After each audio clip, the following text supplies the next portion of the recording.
cara que iniciou os comics, os quadrinhos nos Estados Unidos, dificilmente é associado com o tema, e você já vai entender por quê. Meu nome é Diego Morro, tá na hora da gente viajar no tempo.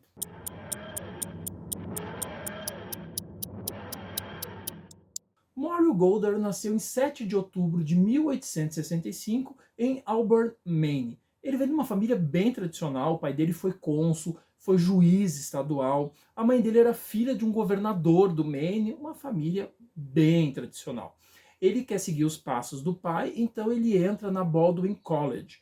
Só que no segundo ano de faculdade ele já é expulso porque estava fazendo uns trotes bem pesados com os calouros. Ele vai se formar com 19 anos na Dartmouth College. Só que antes mesmo de pegar o diploma, em 1885, ele já pica a mula para Nova York para trabalhar no jornal The New York World. É um dos jornais mais vendidos dos Estados Unidos e fazia parte do grupo do famoso Joseph Pulitzer.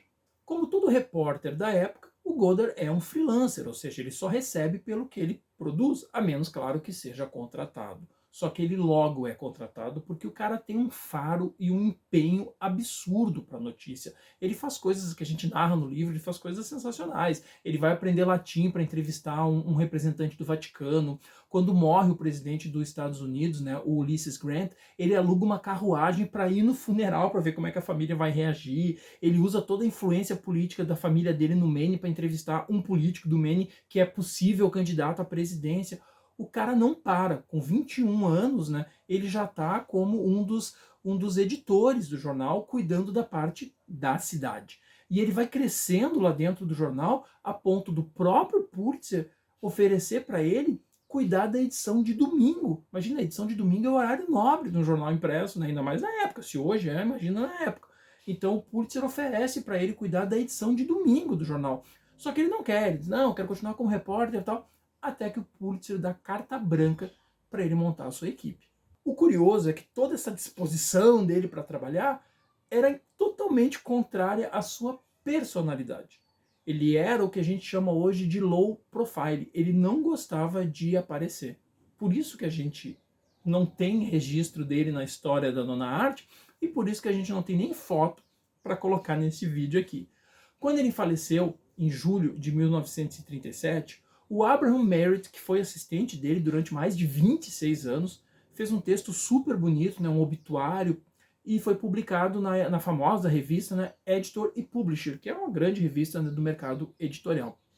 E aí esse assistente, o Merritt, contou lá, né, como é que foi trabalhar com o Goddard e relatou que uma vez ele bateu uma foto do chefe e o chefe fez ele destruir o filme, dizendo: ninguém está interessado em mim, todos estão interessados no meu produto. E foi essa preocupação com o produto que deu origem às histórias em quadrinho. A ideia de ter, né, um material colorido já estava em discussão dentro do New York World há bastante tempo, desde 1891. Mas tinha um pequeno problema técnico. Não existia uma impressora que garantisse a qualidade do material. Lembre que nós estamos aqui, né, no final do século XIX, então era tudo preto e branco. Não existia ainda jornal colorido, revista colorida, assim, não tinha ainda. Era uma novidade, e uma novidade muito cara, e que não valia a pena, principalmente no jornal, que tem uma grande tiragem, não tinha uma impressora que garantisse a qualidade do material. Isso só vai acontecer em 23 de junho de 1892, e lá em Chicago, no jornal Inter-Ocean. Ele publica um suplemento ilustrado, era um tabloide de 8 páginas que vinha com a capa e a contracapa coloridos. É o primeiro suplemento de jornal colorido dos Estados Unidos, mas ele só tinha textos e ilustrações, não tinha comics. E eu já vou dizer por que a gente está usando a palavra comics.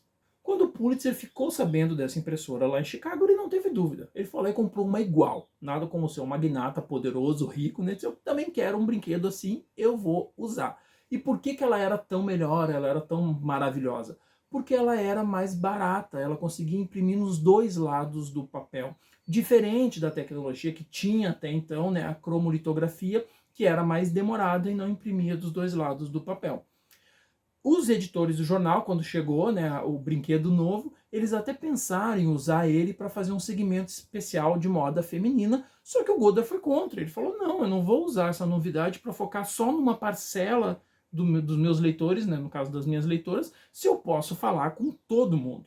E aí, ouvindo o seu colaborador, né, o escritor Roy L. McCardle, que também escrevia para uma das mais famosas revistas semanais de humor dos Estados Unidos, que é a revista Puck, ele se deu conta, não, peraí, humor eu falo com todo mundo, humor eu não vou falar só com as mulheres, humor eu vou falar com todo mundo.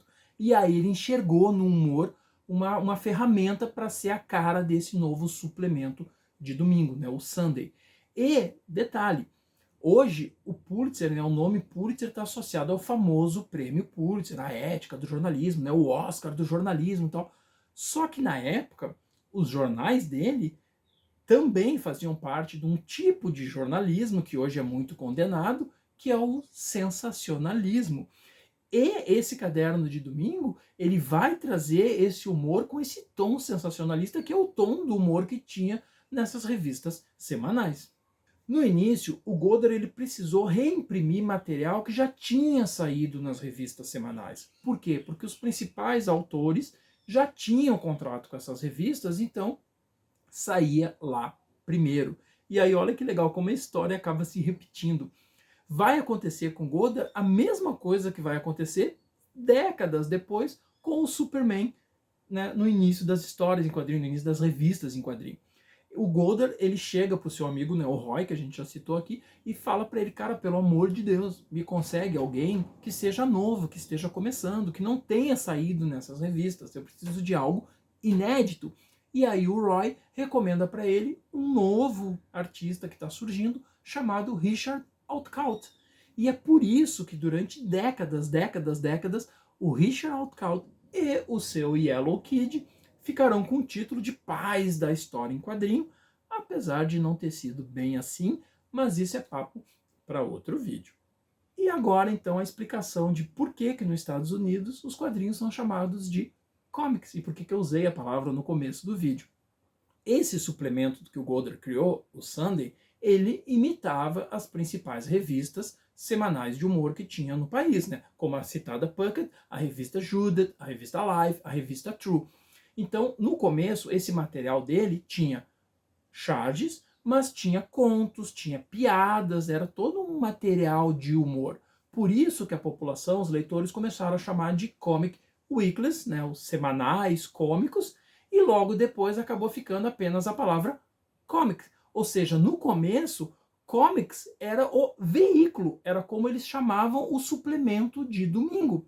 Só que com o passar do tempo, foi ficando naquele suplemento o que era mais importante, o que fazia mais sucesso junto aos leitores. Ou seja, aquela coisa que estava nascendo ali, aquela mistura de charge e tal, que era as histórias em quadrinho. Então, eles estavam chamando aquele negócio ali, aquele jornal de comics.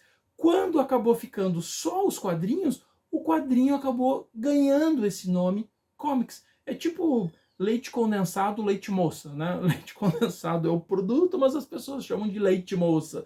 Né? Mods absorvente chama de mod, bombril, tá? A mesma coisa.